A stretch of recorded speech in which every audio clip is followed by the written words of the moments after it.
Figure 7.18 shows the different types of gears, and the list that follows discusses those types.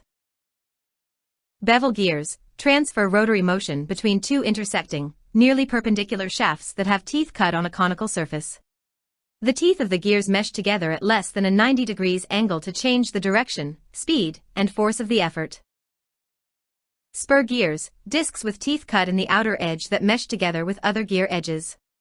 If the two gears are different sizes, then the larger gear is a wheel and the smaller is a pinion. Spur gears transmit motion between parallel shafts to change both the speed and the force of a rotating axle. How much they are changed depends on the ratio of the number of teeth on one gear compared to the number of teeth on the other gear. If you have two gears, with the larger having 30 teeth and the smaller having 6, you have a gear ratio of 30:6, reduced to 5:1. This means that the smaller gear rotates 5 times for every 1 time that the larger gear rotates. If the force is moving from the smaller gear to the larger, the ratio is reversed to 1:5.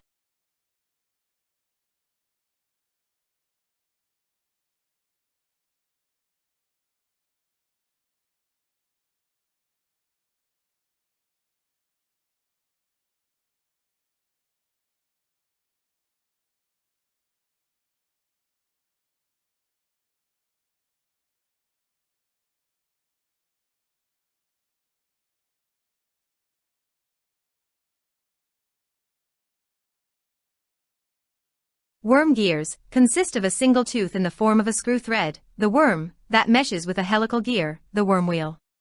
The worm wheel transmits torque and rotary motion at a right angle to the worm screw, to change the rotary motion by 90 degrees. Between the perpendicular shafts. Worm gears also decrease the speed of turning from screw to gear and increase its force. The worm screw always drives the worm wheel, never the other way round. Rack and pinion gears consist of a single spur gear, the pinion, that meshes with a sliding toothed rack to convert rotary motion into linear motion. Helical gears, similar to spur gears, but their teeth are twisted instead of straight. Helical gears can transmit motion between shafts that do not intersect and are at any angle with respect to each other. Gear trains can increase or maintain effort, and the gear ratio, VR, provides the basis for the mechanical advantage. In a simple gear train, the total gear ratio is the product of the gear ratios between the pairs of meshed gears. If N represents the number of teeth for each gear, you can find the total gear ratio like this. VR equals NA. NB, NB. NC. VR equals NA. NC, NB cancels itself out. Bevel gear. Worm gear. So if your driver gear has 45 teeth, your idler gear has 7, and your driven gear also has 45 teeth, then your gear ratio will be VR equals NA/NB, NB/NC. VR equals 45/7, 7/45. VR equals 1/1, or 1:1. Ma equals 1. In this case, you have maintained effort, speed, and direction. However, if your driver has 45 teeth, your idler differential has 7 teeth, and your driven gear has 30 teeth, then your equation will look like this. VR equals 45/7, 7/30. VR equals 45/30. VR equals 1.5:1. Ma equals 0.5. If your gear train has only 2 gears, then your gear ratio will be a ratio of 1 gear to the other. So if gear 1 has 12 teeth and the other has 8 teeth, and you need to find out how many revolutions gear 2 makes compared to gear 1, here's how you work that out. VR equals NA/NB. VR equals 12/8. VR equals 1.5. So if gear 1 makes 10 revolutions, how many does gear 2 make? Multiply the ratio by the number of revolutions. 10, 1.5, equals 15. That means gear 2 will make 15 revolutions to 10 revolutions of gear 1. Structural support. This section discusses forces, torque, and equilibrium, and how they affect different structure types. As in the discussion on simple machines, when we talk about loads, we are talking about force or resistance against a structure. We must consider several types of forces. Collinear forces act along the same line of action. For example, clothes hanging on a segment of clothesline is a collinear force, and all the clothes on that segment exert force on the line. Concurrent forces pass through a common point. For example, the corner post in a wire fence has force pulling on it from at least two directions. Coplanar forces act in a common plane, much like the snow load on a roof lies on the entire plane of that roof segment. Especially for collinear forces, transmissibility is an important consideration.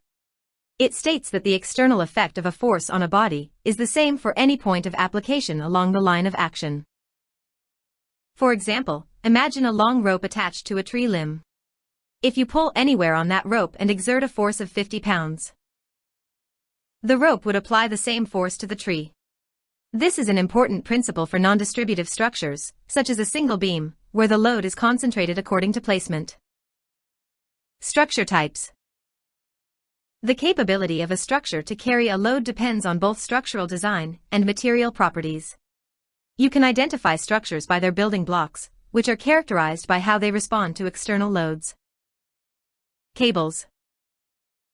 A cable is a very efficient structure with high load carrying capacity, depending on the material used to make it.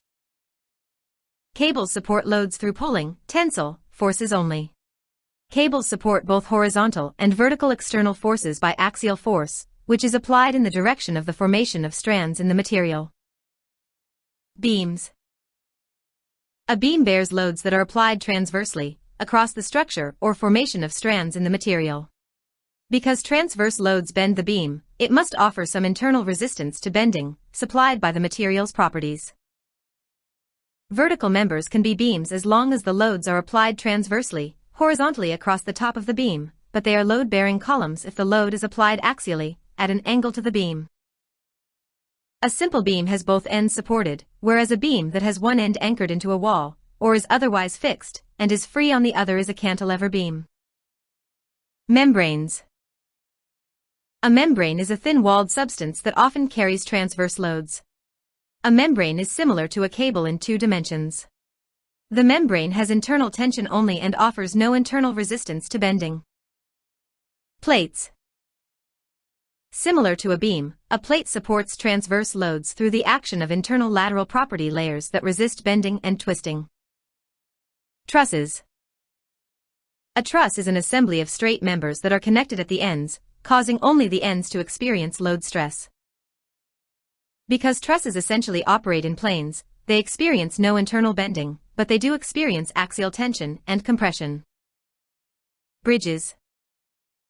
Bridges are structures that use one or more of the structure types to support transverse loads.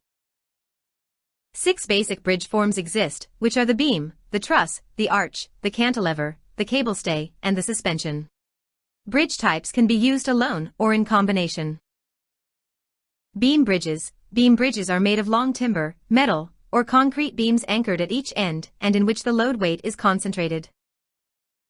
Truss bridges. Beams form a lattice that evenly distributes the load so that each section of the lattice shares a portion of the load applied to any part of the structure. For this reason, truss bridges can support very heavy loads, such as trains.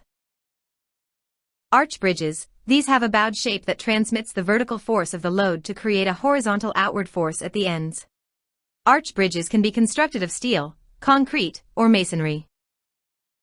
Cantilever bridges. These bridges have self-supporting arms anchored at the ends that project toward one another. The arms, which transfer the load weight, can connect in the center of the span, or support a third member.